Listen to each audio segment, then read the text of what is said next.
저는 오늘 여러분께 한 어르신의 이야기를 들려드리려고 합니다. 이야기를 계속 들으시기 전에 구독과 좋아요 눌러주시고 영상을 보신 후에 댓글도 남겨주시면 큰 힘이 됩니다. 오늘의 사연 시작합니다. 먼저 결말부터 말씀드릴게요. 한성우 어르신은 결국 모든 재산을 기부해버렸습니다. 평생 모은 재산을 손수 가꾼 집과 땅을 모두요. 도대체 무슨 일이 있었던 걸까요? 그날 아침은 참 평범했어요. 82살 한성우 어르신이 마당에서 호미를 들고 있었습니다. 구부정한 허리, 거친 손. 하지만 눈빛만큼은 또렷했어요.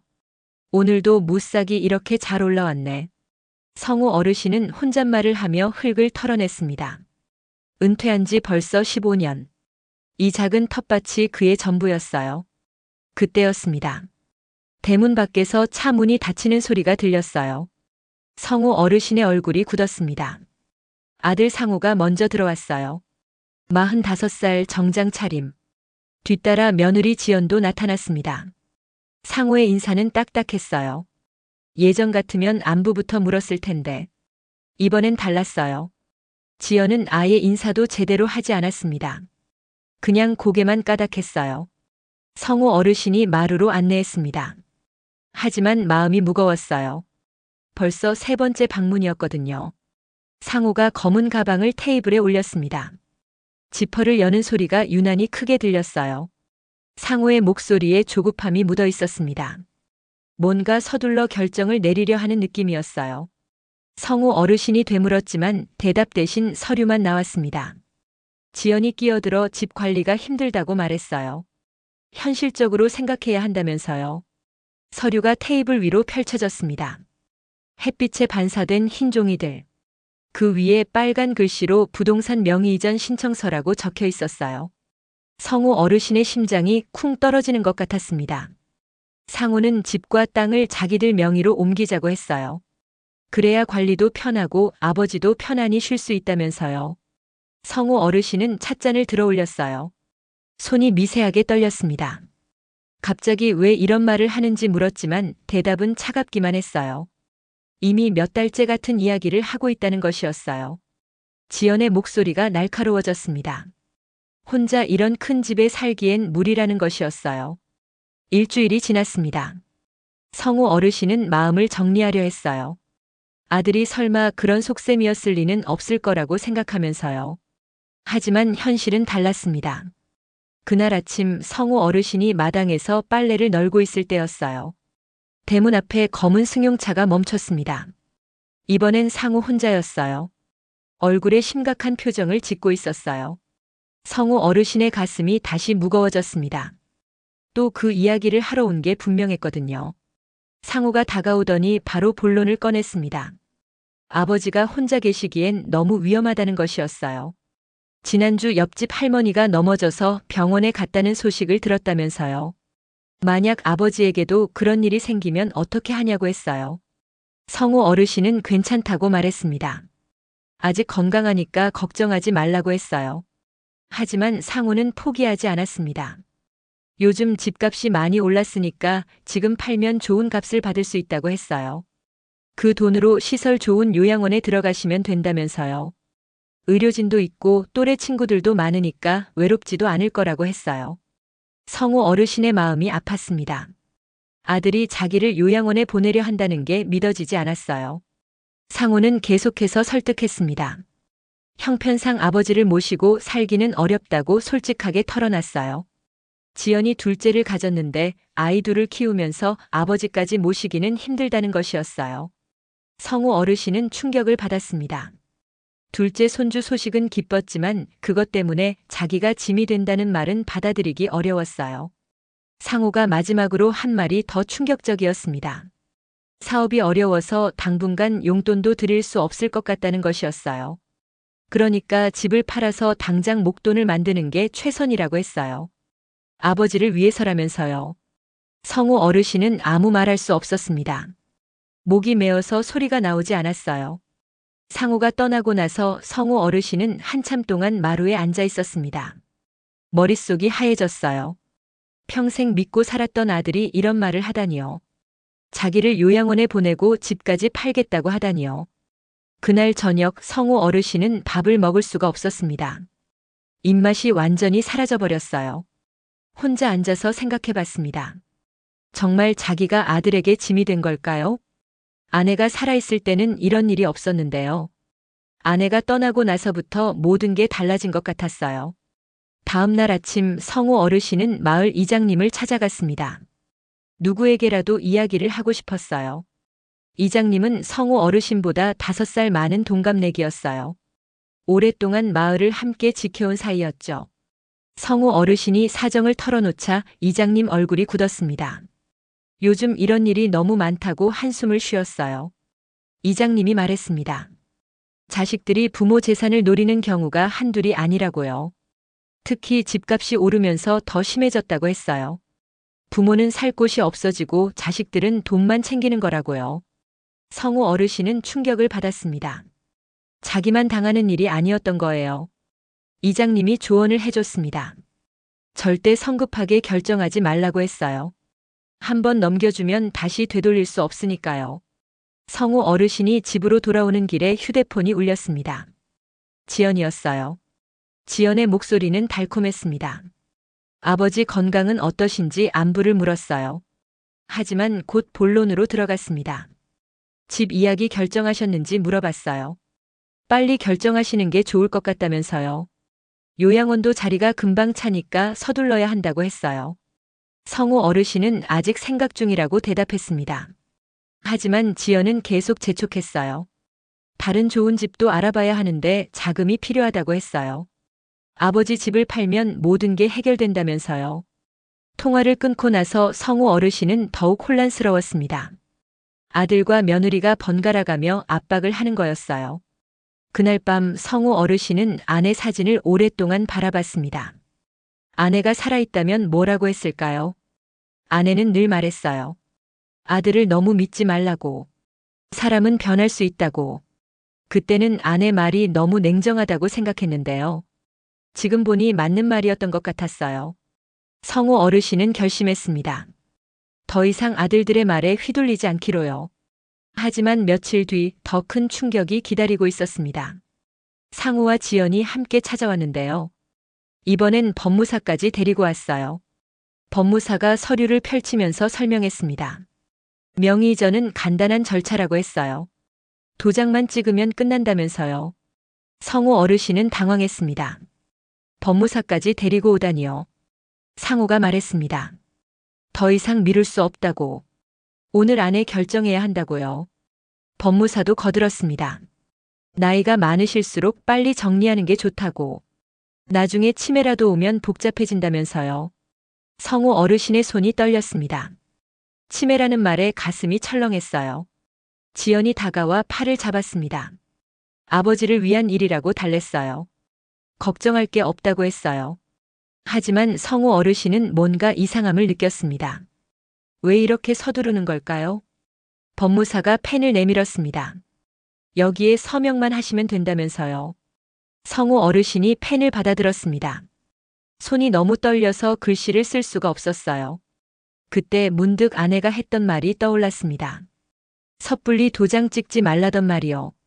성우 어르신은 펜을 내려놓았습니다. 오늘은 몸이 안 좋으니까 다음에 하자고 했어요. 상우의 얼굴이 일그러졌습니다. 지연도 짜증스러운 표정을 지었어요. 법무사가 중간에서 말했습니다. 오늘 안에 해야 세금 혜택을 받을 수 있다고. 내일부터는 안 된다면서요. 하지만 성우 어르신은 고개를 저었습니다. 다음에 하자고 다시 말했어요. 결국 상우와 지연, 법무사는 빈손으로 돌아갔습니다. 나가면서 상우가 중얼거리는 소리가 들렸어요. 아버지가 왜 이렇게 고집을 부리시는지 모르겠다는 거였어요. 성우 어르신은 그들이 떠나고 나서 깊은 한숨을 쉬었습니다. 가슴이 답답하고 머리가 아팠어요. 그런데 그날 저녁 더 충격적인 일이 벌어졌습니다. 이웃집 아줌마가 찾아왔어요. 걱정스러운 표정을 지으면서요. 아줌마가 말하기를 오늘 오후에 상우와 지연이 부동산 중개사와 함께 집 앞에서 뭔가 이야기를 나누는 걸 봤다는 거예요. 집을 둘러보면서 가격을 얼마나 받을 수 있는지 물어봤다고 했어요. 심지어 빨리 팔고 싶다고도 했다면서요. 성우 어르신은 머리가 하얘졌습니다. 아들이 자기 모르게 이미 집을 팔 준비를 하고 있었던 거예요. 아줌마가 더 충격적인 말을 했습니다. 상우가 부동산 중개사에게 아버지는 치매가 있어서 빨리 처리해야 한다고 말했다는 거예요. 성우 어르신은 그 자리에서 주저앉을 뻔했습니다.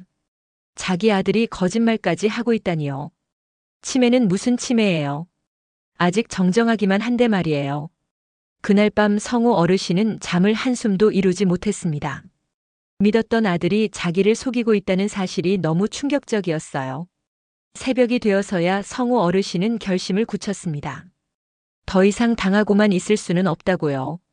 하지만 어떻게 해야 할지 막막했습니다. 혼자 힘으로는 아들을 막을 수 없을 것 같았어요. 그때 성우 어르신은 한 가지를 떠올렸습니다. 마을 법률 상담소가 있었던 것을요.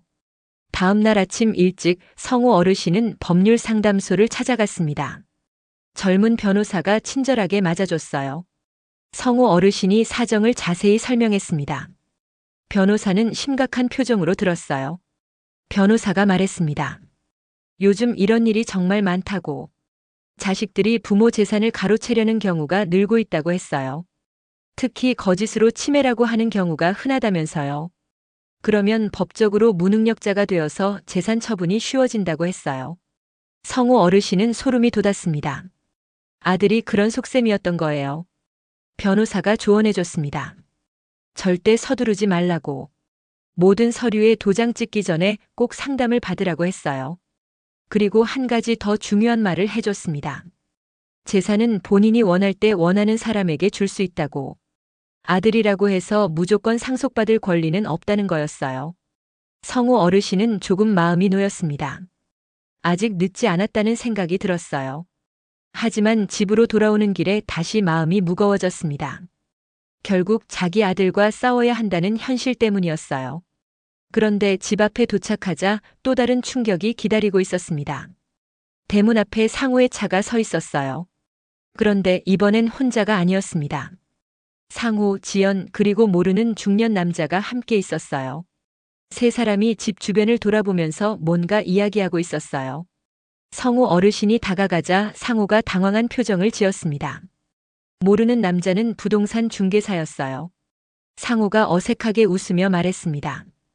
그냥 집값이 얼마나 나올지 알아보는 거라고. 미리 준비하는 거라면서요. 하지만 성우 어르신은 이미 모든 걸 알고 있었어요. 아들이 자기 몰래 집을 팔 계획을 세우고 있다는 걸요. 성우 어르신이 조용히 말했습니다. 집 안으로 들어가자고. 할 말이 있다고 했어요. 이제 더 이상 참을 수 없었습니다. 진실을 마주할 시간이 온 거예요. 과연 성우 어르신은 아들의 계략을 막을 수 있을까요? 이 가족의 운명은 어떻게 될까요? 다음 편에서 더욱 놀라운 반전이 기다리고 있습니다. 성우 어르신이 집 안으로 들어가자고 했을 때 상우와 지연의 얼굴이 굳었습니다. 부동산 중개사는 어색해하며 먼저 가겠다고 했어요. 마루에 앉은 세 사람. 침묵이 흘렀습니다. 성우 어르신이 먼저 입을 열었어요. 오늘 법률 상담소에 다녀왔다고 말했습니다. 상우의 얼굴이 하얗게 질렸어요. 지연도 당황한 표정을 감추지 못했습니다. 성우 어르신은 조용한 목소리로 말했어요. 자기가 치매에 걸렸다고 거짓말을 했다는 걸 안다고. 부동산 중개사에게 그렇게 말했다는 것도 안다고 했어요. 상우가 변명하려 했습니다. 그런 게 아니라고 오해라고 했어요. 하지만 성우 어르신은 더 이상 속지 않았습니다. 이웃 아줌마가 모든 걸 봤다고 말했어요. 지연이 목소리를 높였습니다. 아버지를 위해서 하는 일인데 왜 이렇게 의심하시냐고 했어요. 성우 어르신이 반문했습니다. 그럼 왜 자기 모르게 부동산 중개사를 만났는지 물었어요. 왜 거짓말을 했는지도 물었습니다. 상우가 결국 본색을 드러냈습니다. 사업 자금이 급하게 필요하다고 털어놨어요. 집을 팔아서 돈을 만들어야 한다고 했습니다. 성우 어르신의 가슴이 무너져 내렸어요. 결국 돈 때문이었던 거예요. 지연도 가세했습니다. 아이 둘 키우는데 돈이 너무 많이 든다고 했어요. 아버지 혼자 이런 큰 집에 사는 것도 아깝다면서요. 성우 어르신은 아무 말할 수 없었습니다. 자기가 키운 아들이 이런 말을 하다니요. 상우가 계속 말했습니다. 어차피 나중엔 자기들이 상속받을 집이니까 지금 정리하는 게 낫다고. 그게 현실적이라면서요. 성우 어르신의 눈에 눈물이 맺혔습니다. 평생을 바쳐 키운 아들이 자기를 이렇게 생각하고 있었다니요. 그때 지연이 더 충격적인 말을 했습니다. 요양원비도 아까우니까 시립 요양원에 보내겠다고 했어요. 거기가 더 싸다면서요. 성우 어르신은 그 자리에서 일어섰습니다. 더 이상 들을 수 없었어요. 방으로 들어가면서 마지막으로 말했습니다. 절대 집을 넘겨주지 않겠다고. 자기가 살아있는 동안은 절대로요. 상우와 지연이 밖에서 소란을 피웠습니다. 화가 났는지 큰 소리로 말다툼을 했어요. 성우 어르신은 방문을 잠그고 침대에 주저앉았습니다. 가슴이 너무 아파서 숨을 쉴 수가 없었어요. 그날 밤은 성우 어르신에게 가장 긴 밤이었습니다. 천장을 바라보며 눈물만 흘렸어요. 이럴 거면 왜 자식을 낳아서 키웠을까요? 평생 등골이 빠지도록 일해서 뭐 했을까요? 새벽이 되어서야 성우 어르신은 어떤 결심을 했습니다. 하지만 그 결심이 무엇인지는 아직 아무도 몰랐어요. 다음 날부터 상황이 급변했습니다. 상우가 매일같이 찾아왔어요. 때로는 혼자, 때로는 지연과 함께. 심지어 법무사도 다시 데리고 왔습니다. 성우 어르신은 문을 열어주지 않았어요. 대화할 게 없다고 말했습니다. 상우가 대문 앞에서 소리쳤어요. 아버지가 고집부리면 안 된다고. 현실을 받아들이라고 했습니다. 이웃들이 나와서 구경했어요. 성우 어르신은 너무 부끄러웠습니다. 일주일 후 더 큰 사건이 벌어졌습니다. 성우 어르신이 마을에서 장을 보고 돌아오니 집 앞에 낯선 차들이 서 있었어요. 법원 직인이 찍힌 봉투가 대문에 붙어 있었습니다. 성우 어르신의 손이 떨렸습니다. 봉투를 뜯어보니 법원 서류였어요. 상우가 아버지의 후견인 선임을 신청한 거였습니다. 치매로 인한 정신적 무능력을 이유로 말이에요. 성우 어르신은 그 자리에 주저앉았습니다. 자기 아들이 법원에까지 거짓말을 한 거예요. 서류를 자세히 보니 더 충격적이었습니다. 의사 진단서까지 첨부되어 있었어요. 치매 초기 증상이 있다는 내용이었습니다.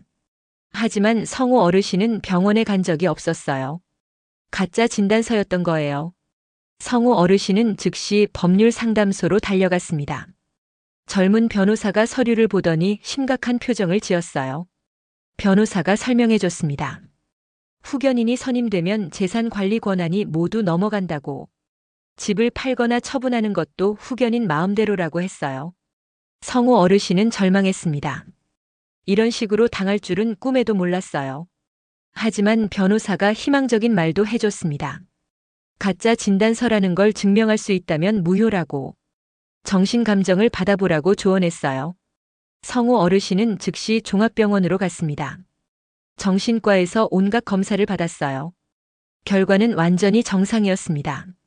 치매는커녕 나이에 비해 인지 능력이 뛰어났어요. 의사가 말했습니다. 누가 치매라고 했는지 모르겠지만 완전히 잘못된 진단이라고. 이 정도면 앞으로 10년은 더 건강하게 사실 수 있다고 했어요. 성우 어르신은 그 말을 듣고 울음이 터졌습니다. 기쁨의 눈물이었어요. 하지만 동시에 분노도 치밀었습니다. 자기 아들이 이렇게까지 해가면서 재산을 빼앗으려 했다는 게 믿어지지 않았어요. 성우 어르신은 병원에서 나오면서 마지막 결심을 했습니다.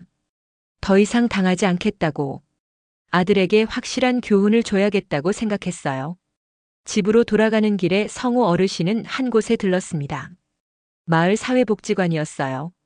복지관 관장님에게 상황을 자세히 설명했습니다. 관장님은 안타까워하면서도 좋은 방법을 알려줬어요. 재산 기부에 대해서 말해준 거예요. 본인 명의로 되어 있는 재산은 언제든지 기부할 수 있다고 했습니다. 성우 어르신의 눈이 반짝였어요. 그거였습니다.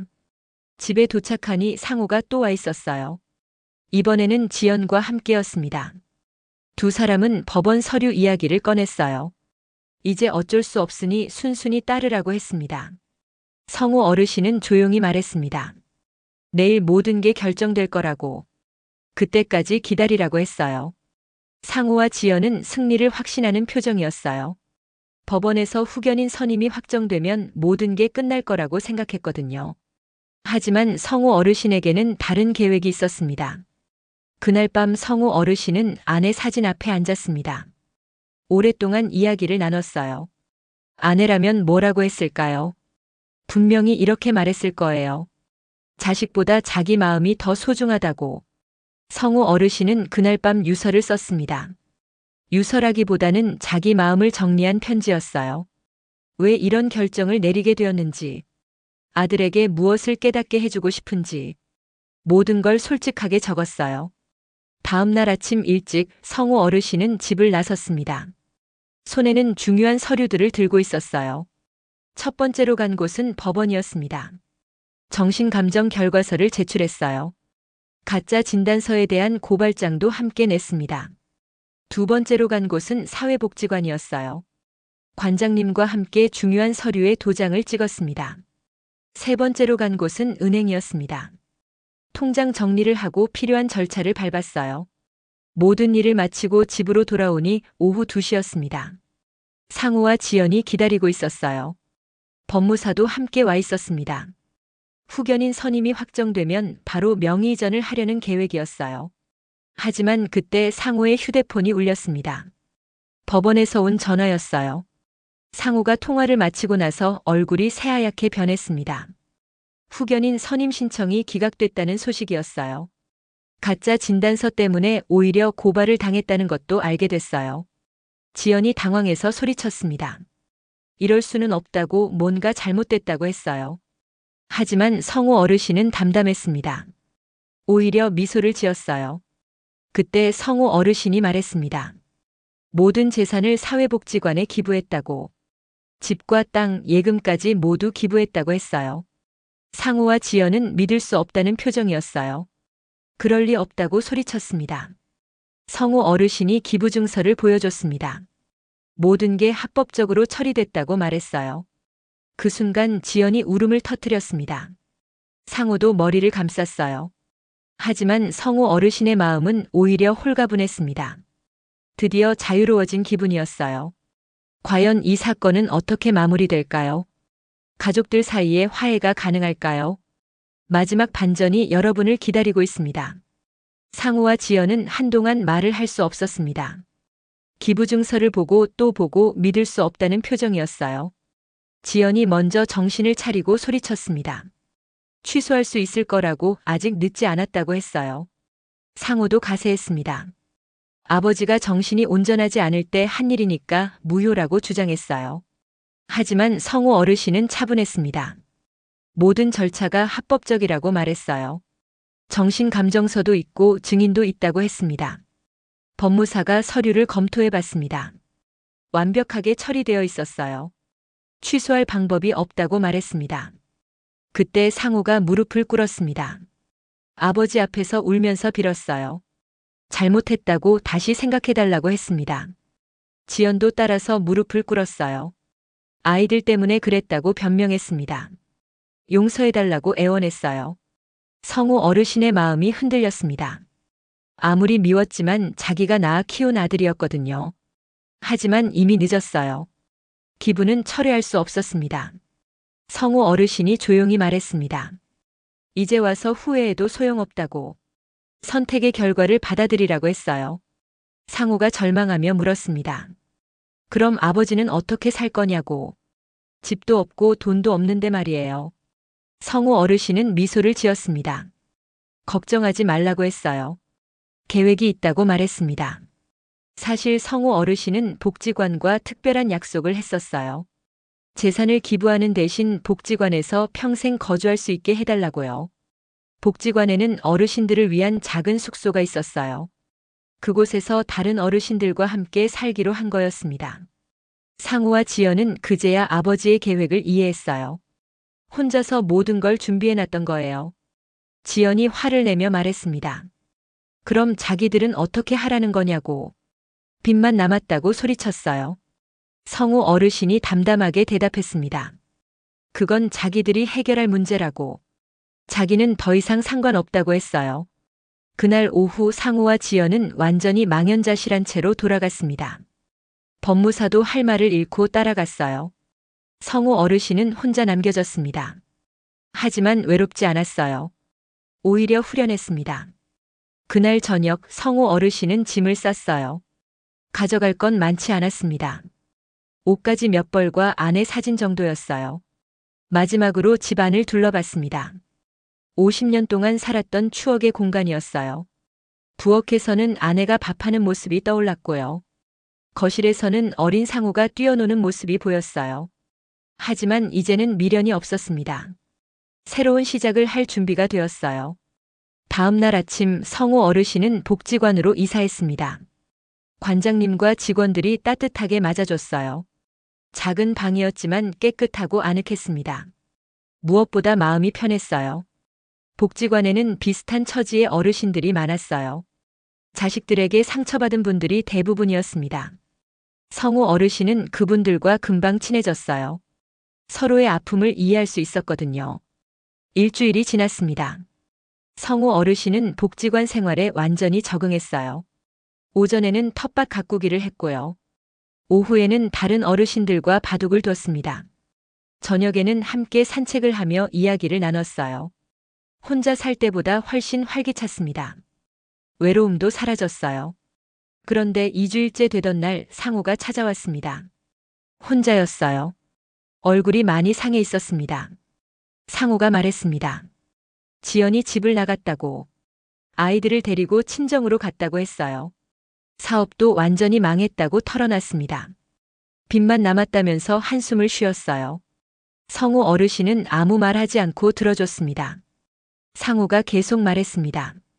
이제야 자기가 얼마나 잘못했는지 안다고.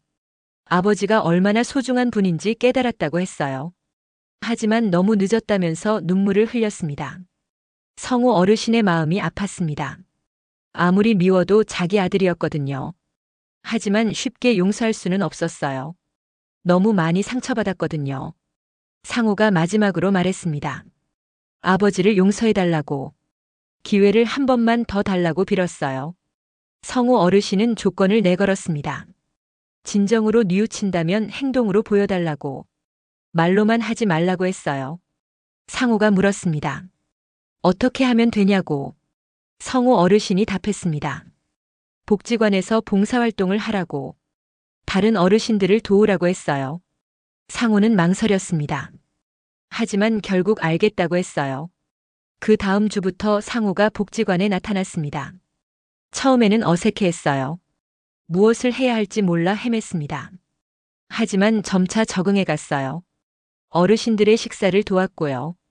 청소도 하고 빨래도 도왔습니다. 다른 어르신들이 상우를 보며 말했어요. 효자가 따로 없다고. 부러우면서도 대견하다고 했어요. 성우 어르신은 복잡한 마음이었습니다. 아들이 변하고 있는 것 같았거든요. 한 달이 지났습니다. 상우는 꾸준히 봉사활동을 했어요. 불평 한 번 하지 않고 성실하게 했습니다. 어느 날 성우 어르신이 물었습니다. 힘들지 않냐고. 상우가 대답했습니다. 처음에는 힘들었는데 이제는 보람을 느낀다고. 어르신들이 고마워하실 때 마음이 따뜻해진다고 했어요. 그리고 가장 중요한 말을 했습니다. 아버지의 마음을 조금이나마 이해할 것 같다고. 혼자 계실 때 얼마나 외로우셨을지 알 것 같다고 했어요. 성우 어르신의 마음이 조금씩 녹기 시작했습니다. 2달째 되던 어느 날 상우가 놀라운 소식을 전했습니다. 지연이 아이들과 함께 돌아왔다고. 그리고 함께 봉사활동을 하고 싶다고 했다는 거예요. 지연도 그동안 많은 생각을 했다고 했습니다. 자기도 잘못했다는 걸 인정한다고. 아버지께 용서를 구하고 싶다고 했어요. 일주일 후 지연이 아이들과 함께 복지관에 나타났습니다. 어색해하면서도 열심히 도왔어요. 아이들도 할아버지들을 도왔습니다. 어르신들이 아이들을 보며 웃음꽃을 피웠어요. 성우 어르신은 손자들을 보며 마음이 따뜻해졌습니다. 오랜만에 느끼는 가족의 정이었어요. 3달이 지났습니다. 상우 가족은 완전히 달라져 있었어요. 진심으로 봉사하는 마음을 가지게 됐습니다. 어느 날 상우가 성우 어르신께 말했습니다. 새로운 사업을 시작하고 싶다고. 복지관 같은 곳을 운영하고 싶다고 했어요. 물론 돈은 없었지만 열정은 있다고 했습니다. 아버지가 기부한 정신을 이어가고 싶다고 했어요. 성우 어르신은 놀랐습니다. 아들이 이렇게 변할 줄은 몰랐거든요. 그날 저녁 성우 어르신은 오랫동안 고민했습니다. 아들을 용서해야 할까요? 다음 날 아침 성우 어르신은 상우를 불렀습니다. 그리고 조용히 말했어요. 이제 진짜 아들 같다고. 자랑스럽다고 했습니다. 상우의 눈에 눈물이 맺혔어요. 아버지를 꼭 안았습니다. 성우 어르신도 눈물을 흘렸어요. 가족이 다시 하나가 된 순간이었습니다. 하지만 재산은 여전히 기부된 상태였어요. 그것까지 되돌릴 생각은 없었습니다. 대신 성우 어르신은 다른 제안을 했어요. 복지관에서 상우 가족이 함께 살자고, 그리고 함께 어르신들을 돌보자고 했습니다. 상우 가족은 기쁘게 받아들였어요. 진짜 가족이 된 기분이었습니다. 그렇게 성우 어르신은 새로운 삶을 시작했습니다. 재산은 잃었지만 진짜 가족을 되찾았어요. 무엇보다 자기 자신을 되찾았습니다. 더 이상 누구에게도 휘둘리지 않는 당당한 사람으로요. 이제 마지막 이야기가 남았습니다. 이 모든 일이 성우 어르신에게 어떤 의미였는지, 우리에게 주는 교훈은 무엇인지, 그 감동적인 마무리를 함께 들어보시죠. 1년이 흘렀습니다. 성우 어르신은 복지관 마당에서 꽃을 심고 있었어요. 봄 햇살이 따스하게 내리쬐고 있었습니다. 옆에서 상우가 함께 삽질을 하고 있었어요. 아버지와 아들이 나란히 일하는 모습이 평화로워 보였습니다. 지연은 복지관 식당에서 어르신들의 점심을 준비하고 있었고요. 아이들은 할아버지 할머니들과 함께 윷놀이를 하고 있었어요. 이제 이 모든 것이 자연스러웠습니다. 가족이 함께 하는 일상이 되었거든요. 성우 어르신이 손을 털며 일어섰습니다. 허리가 조금 아팠지만 마음만큼은 가벼웠어요. 상우가 물수건을 건네며 말했습니다. 아버지 덕분에 진짜 살맛이 난다고. 이런 보람 있는 일이 있는 줄 몰랐다고 했어요. 성우 어르신은 미소를 지었습니다. 아들이 이렇게 변할 줄은 정말 몰랐거든요. 지난 1년을 돌아보면 참 많은 일이 있었어요. 처음에는 모든 게 어색했습니다. 상우 가족이 복지관으로 이사 온 직후 말이에요. 아이들이 좁은 곳에서 생활하는 게 힘들어했고요. 지연도 처음엔 불편해했습니다. 하지만 점차 적응해 갔어요. 다른 어르신들이 손자들을 예뻐해 주셔서 아이들이 좋아했고요. 지연도 어르신들을 돌보면서 보람을 찾았습니다. 무엇보다 상우가 완전히 달라졌어요. 예전에는 돈과 성공만 생각했는데 이제는 사람을 먼저 생각했습니다. 어느 날 상우가 성우 어르신께 말했어요. 평생 이런 삶을 살고 싶다고. 어르신들을 돌보는 일이 자기 천직인 것 같다고 했습니다. 그리고 놀라운 소식을 전했어요. 시에서 복지관 운영을 맡아달라는 제안이 왔다는 거였습니다. 성우 어르신의 재산 기부 이야기가 알려지면서 상우 가족의 봉사 정신도 유명해졌거든요. 시에서 이런 가족에게 복지관 운영을 맡기고 싶어 했던 거예요. 물론 월급은 많지 않았어요. 하지만 가족이 함께 살 수 있는 숙소도 제공하고 아이들 교육비도 지원해준다고 했습니다. 상우는 망설이지 않고 받아들였어요. 이보다 좋은 일이 어디 있겠냐고 말했습니다. 그렇게 상우는 복지관 관장이 되었어요. 지연은 사회복지사 자격증을 따서 직원이 되었습니다. 성우 어르신은 명예관장이라는 직함을 받았어요. 별로 하는 일은 없었지만 어르신들의 상담 역할을 했습니다. 모두가 각자의 역할을 찾아갔어요. 정말 의미 있는 일을 하게 된 거예요. 그런데 6개월 전 뜻밖의 소식이 들려왔습니다. 성우 어르신이 기부한 집과 땅 가격이 엄청나게 올랐다는 거였어요. 도시 개발로 인해 몇 배나 오른 거였습니다. 만약 그때 팔았다면 상우 가족은 큰 부자가 되었을 거예요.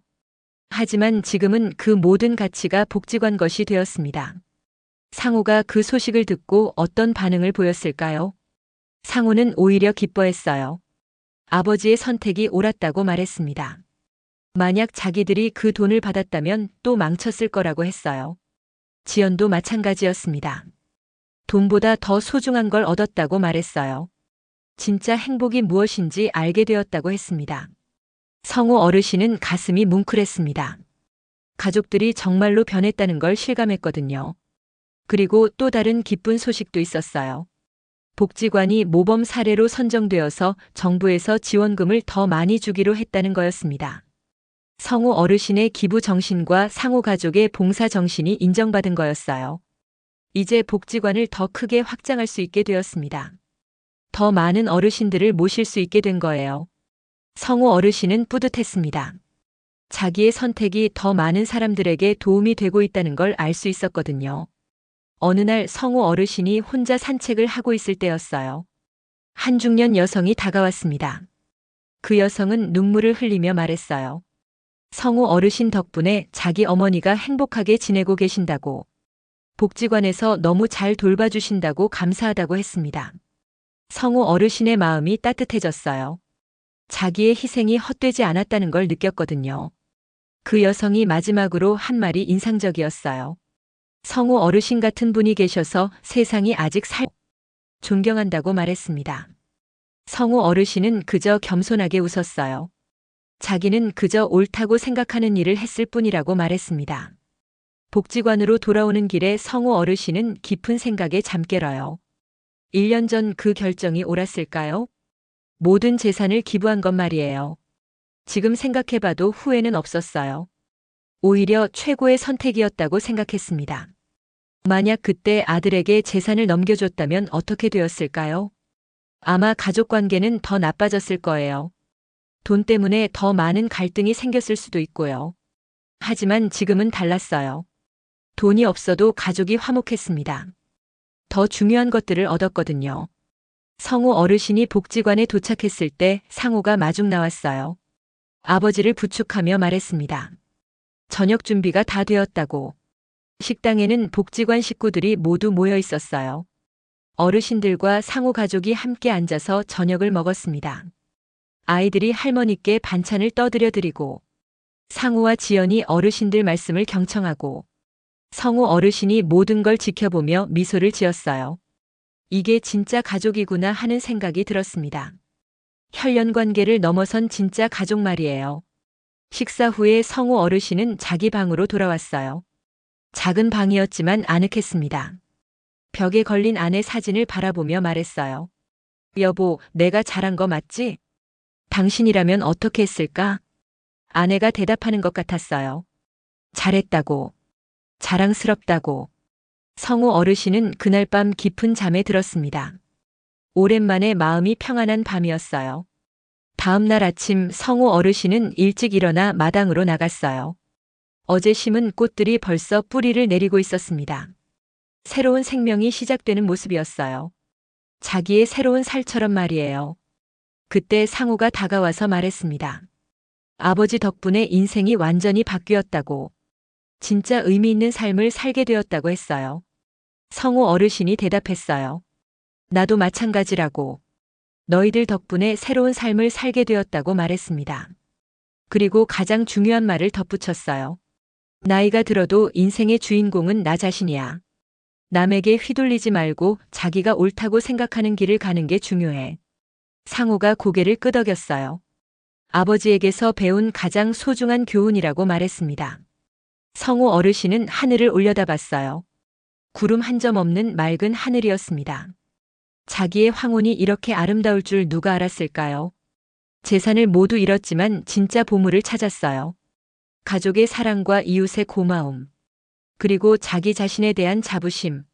이것들이야말로 돈으로 살 수 없는 진짜 재산이었습니다. 성우 어르신의 하루가 시작되었어요. 오늘도 의미 있고 보람찬 하루가 될 거예요. 어르신들과 함께 웃고 떠들며, 가족들과 함께 일하며, 새로운 꿈을 키워가며 말이에요. 나이 들어서도 새로운 시작은 가능합니다. 포기하지 않는 한 언제든지 말이에요. 성우 어르신의 이야기가 여러분에게 작은 용기가 되었으면 좋겠어요. 어떤 상황에서도 자기 자신을 잃지 않는 것. 그것이야말로 진짜 승리라는 걸 말이에요.